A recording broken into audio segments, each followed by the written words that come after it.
And we are also focusing in on the city's efforts to keep people safe. First, we head south to McAlester. 2 News Oklahoma's Isabel Flores caught up with city leaders and has the latest on their winter storm preps.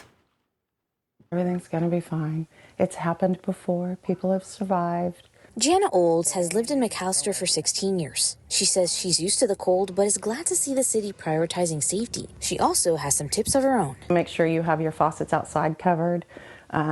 Let your water drip. You know, if you have good curtains in your home, we always draw the curtains to maintain the heat. Check all your windows. She tells me it's important to stock up on food and water, and it seems like most residents got that memo.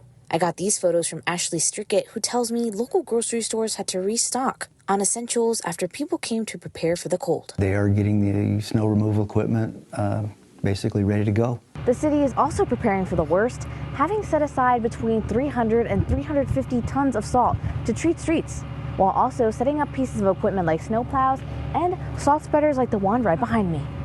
Obviously, with what's being forecast, we want to be prepared. We want to be one step ahead, if you will. We don't want to wait till the last minute. So.